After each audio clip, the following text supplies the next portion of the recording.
Good morning/afternoon/evening, everyone. We live in a world where people can say anything, do anything, and act in ways we don't expect. And yet the biggest question isn't about them, it's about us. What does this mean about me? How do we remain calm when someone disrespects us? How do we stay unshaken when life throws difficult people in our path? The answer isn't to change them, it's to change ourselves. The first step to never getting angry or bothered by anyone is understanding that no one has control over your emotions unless you hand it to them. Imagine your mind as a house. Would you leave your front door wide open for just anyone to walk in and make a mess? Of course not. So why do we let people's words and actions invade our peace? The truth is, most people's negativity has nothing to do with you. It's about them, their stress, their insecurities, their struggles. And yet, we make it personal. We take offense. But here's a secret. When you stop taking things personally, you stop giving others power over you. Now let's talk about control. We often think, if only this person would change, I'd be at peace. But real strength comes from realizing that you don't need them to change. You just need to master your response. Instead of reacting with anger, try this. Pause. Breathe. Ask yourself, is this worth my peace? 9 times out of 10, it's not. But this isn't just about avoiding anger. It's about choosing something better. When someone frustrates you, don't just resist the anger. Replace it with understanding, with humor, with indifference, with empathy. And remember this, inner peace is not about avoiding difficult people. It's about becoming so unshakable that no one, no matter how toxic, can pull you into their storm. So today I leave you with this challenge. The next time someone tries to get under your skin, don't react, observe, smile, walk away. Keep your power. Because in the end, the strongest person in the room isn't the one who wins the argument. It's the one who no longer needs to argue at all. Why do we get angry? Why do we let people bother us? Most of us spend our lives reacting to others without stopping to ask the most important question. Why does this affect me? We focus on what people said, what they did, what went wrong. But if we truly want to be unshakable, we have to start with why. Could you imagine this, someone cuts you off in traffic, instantly frustration bubbles up. Your heart rate rises, you mutter something under your breath or maybe even honk your horn. But why? Did that person's action really take something from you? Or did your expectation that people should always drive carefully and respectfully cause the frustration? The real source of our anger and irritation is not the external event itself, but the meaning we attach to it. We get upset when someone is rude to us because we expect respect.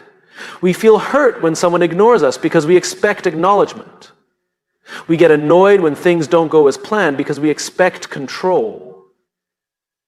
But expectations are not reality. The moment we realize that the world does not operate according to our personal rule book, we free ourselves from the constant cycle of frustration. Think about the last time someone's words hurt you. Maybe they criticized your work, dismissed your opinion, or made a sarcastic comment. Your first reaction may have been to feel defensive, angry, or even insulted. But pause and ask, why does this bother me? Is it because deep down you're uncertain about your own abilities? Is it because you crave validation and this person just denied you that? More often than not, our emotional reactions reveal more about us than about the other person. There's a story of a Zen master who was once insulted by a visitor. Instead of reacting, the master simply smiled and asked, if someone offers you a gift and you do not accept it, to whom does the gift belong? The visitor replied, to the giver, of course.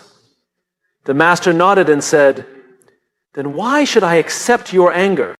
This is the power of detachment. When we start with why, when we examine the root of our emotional reactions, we gain clarity. And with clarity comes choice. Instead of automatically reacting, we can decide whether something is truly worth our energy.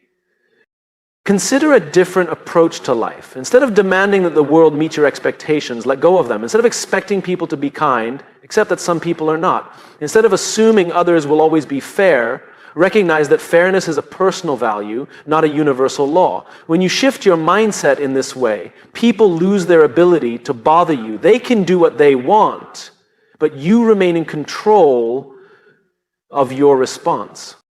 This doesn't mean you become passive or allow people to walk over you. It simply means you don't hand over your emotional power so easily. You recognize that most of what upsets you is a reflection of your own inner world, not the external one. And that realization alone gives you the ability to remain calm in situations that once triggered you. The next time you feel anger rising, don't ask, "What did they do to me?" Ask, "Why does this bother me?" The answer will always point inward, and the moment you look inward, you reclaim control. We spend much of our lives trying to control things, people, situations, outcomes. We want things to go our way, for people to behave the way we expect, and for life to be predictable and fair. But no matter how much we try, reality often has different plans. People will say things that hurt. Circumstances will shift unexpectedly. The world will not always conform to our desires. The more we try to control it, the more frustrated we become. The truth is, control is an illusion. The only real control we have is over ourselves, our thoughts, our emotions, and our responses. And think about the last time you got upset. Maybe someone spoke to you rudely, ignored your efforts, or did something that felt unfair. The natural reaction is to feel offended, frustrated, or even angry. But pause for a moment and ask yourself, was I really upset because of what they did, or was I upset because I expected something different? The answer is almost always the latter. Our suffering doesn't come from the actions of others, it comes from our resistance to reality. Let's consider an example. Imagine you're standing in the rain, frustrated because you had planned a perfect sunny day outside. You shake your fist at the sky, curse the weather, and feel a sense of disappointment. But is the rain the problem, or is it your expectation that it shouldn't be raining? The rain does not care. It simply falls. You can't control the weather, but you can control how you respond to it. You can get angry, or you can grab an umbrella and adapt. This same principle applies to people. You can't control if someone is rude, impatient, or dismissive. But you can control whether you take it personally. You can control whether you let it ruin your mood or simply let it go. You can control whether you respond with anger or with calm indifference. And when you learn to master your response, you become untouchable. Because many people spend their lives reacting, letting the external world dictate their emotions. Someone is kind, they feel happy. If someone is rude, they feel hurt. If things go well, they feel good. If things go wrong, they feel miserable. But this way of living is like being a puppet, constantly pulled by the strings of other people's behavior and random circumstances. Real power comes when you cut the strings. When you decide that no matter what happens, you will not be controlled by it. One of the most effective ways to take back control is to practice the pause. When something upsets you, don't react immediately. Take a breath. Observe your emotions. Ask yourself, is this worth my peace? More often than not, the answer is no. The moment you pause, you create space between the event and your reaction. And in that space lies freedom. This is not about suppressing your emotions or pretending that things don't bother you. It's about recognizing that you have a choice. You can either be controlled by the world or you can control how you move through it.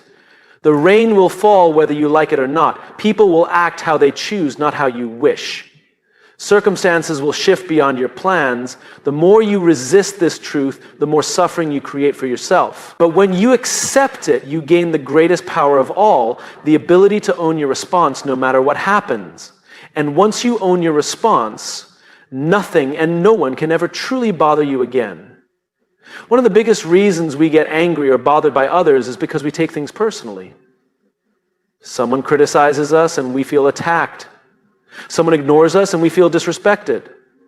Someone outshines us and we feel insecure. But the truth is, most of what people do has nothing to do with us.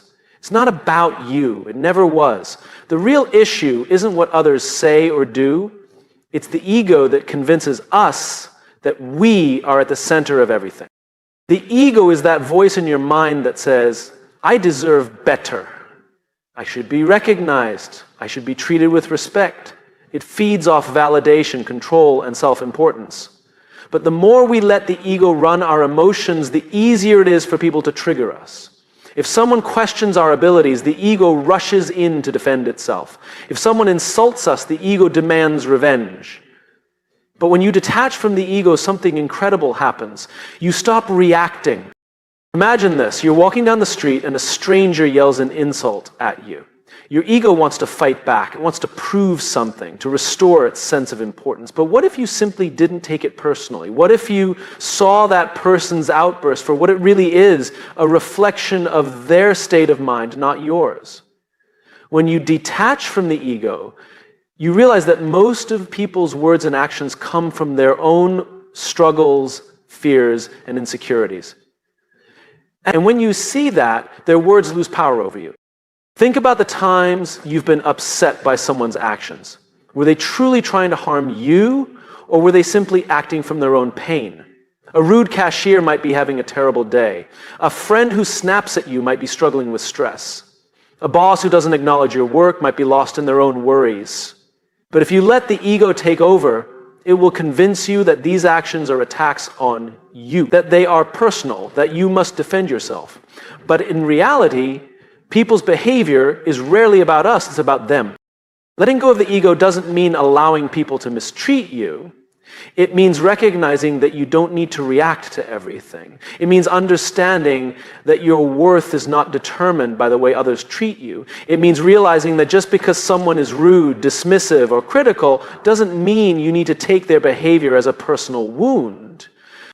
One of the most freeing things you can do is remind yourself, this is not about me. The next time someone frustrates you, pause and ask, what must this person be going through to act this way? Shift from taking things personally to observing them objectively. Suddenly, you go from being reactive to being unshakable. There is an old saying, you cannot be insulted if you do not take offense. The only way someone's words can hurt you is if your ego attaches to them. If someone calls you a failure, it only stings if you secretly fear it's true. If someone ignores you, it only bothers you if your ego craves attention. But when you let go of the ego, you let go of the need for external validation. You realize that no one's opinion has the power to define you unless you let it. True peace comes when you no longer feel the need to prove, defend, or react. When you detach from the ego, you stop giving others control over your emotions. You stop making their actions about you, and when nothing is personal, nothing can truly bother you. Most people see annoyance as a problem. Something to avoid, something that ruins their mood, something that shouldn't happen. But what if annoyance wasn't an obstacle? What if it was an opportunity? A chance to grow, to strengthen your mind, to become more unshakable. The key to never getting angry or bothered by anyone isn't to avoid difficult people or frustrating situations. It's to reframe them as challenges that make you mentally stronger. Think about the things that annoy you the most. Maybe it's a coworker who constantly interrupts, a driver who cuts you off, or a family member who never listens. Your instinctive reaction might be frustration, irritation, or even anger. But stop and ask yourself, what if this is a test of patience, emotional control, and inner peace? And athletes don't complain when their workouts are hard. They embrace the challenge because it makes them stronger. In the same way, mentally strong people don't get annoyed easily because they see frustrating situations as training. Every time someone irritates you, you have a choice. You can react emotionally, allowing the situation to control you, or you can pause, breathe, and choose to see it differently. Every moment of annoyance is a chance to practice control, just like a difficult workout is a chance to build muscle. Imagine you're standing in line at a coffee shop and the person in front of you is being ridiculously slow. You feel your impatience growing. But instead of giving into frustration, you can ask yourself, can I sit with this feeling without reacting? Can I use this as a chance to build patience? The moment you start seeing these situations as challenges rather than problems, everything shifts. Instead of being a victim of your emotions, you become the master of them. This mindset shift isn't just about avoiding annoyance. It's about transforming it into something useful. Instead of saying, why does this person have to be so frustrating? Ask, what can I learn from this? Maybe the challenge is to stay calm under pressure. Maybe it's to practice not taking things personally. Maybe it's an opportunity to develop empathy, realizing that people act out of their own struggles rather than trying to upset you. One of the most powerful skills you can develop is the ability to laugh at things that used to annoy you. Humor is a secret weapon against frustration. If someone is being difficult, instead of getting upset, smile to yourself and think, oh, another challenge. Let's see how unshakable I can be today. Suddenly, what would have been an irritating experience becomes a game, one where winning means keeping your peace no matter what happens. Some of the most successful and peaceful people in the world don't avoid challenges. They seek them out. They understand that growth comes from discomfort, and emotional strength is built through exposure to difficult situations. The key isn't to wish for a world without annoying people. It's to become the kind of person who remains calm no matter what.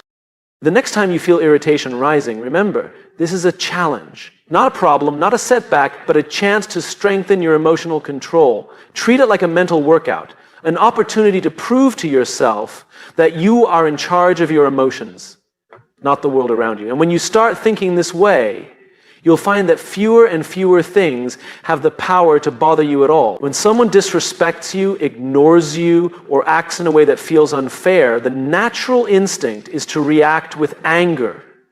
Anger makes us feel powerful, like we are standing up for ourselves. But in reality, anger rarely solves anything. It only fuels conflict, drains our energy, and gives others control over our emotions. The real power lies in choosing empathy over anger. Empathy is not weakness. It does not mean excusing bad behavior or letting people walk over you. It means recognizing that most of the time when people act out, it has nothing to do with you and everything to do with them. Their stress, their insecurities, their struggles. When you understand this, it becomes much harder to take things personally. Imagine someone cuts you off in traffic. Your first reaction might be frustration. How dare they? Don't they see me? But what if you paused and considered another possibility? Maybe they just got terrible news. Maybe they are rushing to a loved one in the hospital. Maybe they're completely lost in their own worries. The reality is, you don't know. But what you do know is that responding with anger won't change the situation. It will only disturb your own peace. Choosing empathy doesn't mean tolerating harmful behavior. It means shifting your perspective so you are not controlled by negativity. If a coworker is rude, instead of immediately getting defensive, ask yourself, what might be going on in their life? Are they dealing with pressure at home? Are they overwhelmed with work? A moment of understanding can instantly change your reaction. You no longer see them as an enemy, but as a person struggling in their own way. One of the most powerful ways to stay unbothered by people is to remind yourself that everyone is fighting battles you can't see. The angry stranger, the impatient boss, the distant friend, each of them has their own burdens. That doesn't mean their behavior is justified, but it does mean it's not about you. When you realize this, you free yourself from the cycle of resentment and frustration. There is an old saying, hurt people hurt people. Those who lash out, criticize, or act unkindly are often projecting their own inner pain. When you react with anger, you are simply feeding into their negativity. But when you respond with calmness, or better yet, with kindness, you break the cycle. You don't let their emotions dictate yours. You remain in control. Think about the last time you were short-tempered with someone. Were you really angry at them, or were you just stressed, tired, or frustrated about something else? Most of us have had moments where we've acted in ways we later regret, not because we are bad people, but because we were struggling. If you can recognize this in yourself, you can recognize it in others. And when you do, you realize that choosing empathy over anger isn't just about helping them. It's about protecting your own peace. Empathy doesn't always mean engaging. Sometimes the best response is to step back and not let someone else's negativity affect you. You don't have to fix them. You don't have to take their pain on as your own, but you can choose not to add to it. And in doing so, you protect your energy, your happiness, and your ability to stay calm in any situation.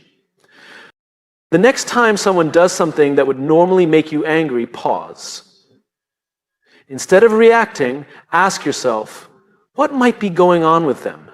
Even if you never know the answer, the simple act of asking shifts your mindset. And when you see people with more understanding, you'll find that fewer and fewer things have the power to bother you at all. Many people think of peace as something they will eventually achieve, some future state where nothing bothers them, where life is perfectly calm, and where they are finally free from stress. But this way of thinking sets them up for disappointment. Peace is not a final destination. It's not something you arrive at one day and never lose. It's a daily practice, a choice you make over and over again, moment by moment. Think about physical fitness. You don't go to the gym once and expect to stay in shape forever. You have to keep training, keep exercising, and keep strengthening your body. The same applies to your mind. Just because you remain calm in one situation doesn't mean you will automatically stay calm in the next. Peace is like a muscle. It needs to be worked on every single day. The world will never stop testing you. There will always be difficult people, unexpected problems, and moments that challenge your patience. But the goal is not to eliminate these challenges, it's to get better at handling them. The person who never gets angry or bothered isn't someone who never faces difficulties. They are simply someone who has practiced peace so consistently that it becomes their default response. Each day brings new opportunities to practice peace. Maybe it's the slow driver in front of you. Maybe it's the coworker who always interrupts. Maybe it's the unexpected delay that forces you to wait. Every one of these moments is a test, a chance to choose patience over frustration, calmness over irritation, and understanding over anger. Many people believe they will feel at peace once certain conditions are met. Once they get the perfect job, once they move to a quiet place, once they are surrounded by positive people. But real peace doesn't depend on external circumstances. It's not about controlling the world around you, it's about controlling the world within you. If your peace depends on everything going, but if you learn to cultivate peace regardless of what happens, nothing can take it from you. This doesn't mean you won't ever feel frustration or irritation. Even the most peaceful people experience moments of tension. The difference is in how quickly they return to balance. When they feel triggered, they recognize it, take a breath, and choose not to dwell in negativity. They don't let small annoyances ruin their day. They don't hold on to resentment. They practice letting go, not once, but over and over again. A great way to strengthen your peace practice is to develop small daily habits. Meditation, deep breathing, or simply taking a moment to pause before reacting can make a huge difference. The more you train yourself to stay calm in small moments, the easier it becomes in bigger ones. Another key practice is gratitude. When you focus on what's good in your life, it becomes harder for small frustrations to shake you. Remember, peace is not a one-time achievement. It's something you cultivate, nurture, and strengthen every day. Some days will be easier than others. Some situations will challenge you more than you expect. But that's the beauty of it. Every moment is another chance to practice. And the more you practice, the more natural it becomes. So don't wait for life to be perfect before you find peace. Don't wait for people to change or for circumstances to align exactly the way you want. Start now. Start where you are. Because true peace isn't something you find, it's something you become.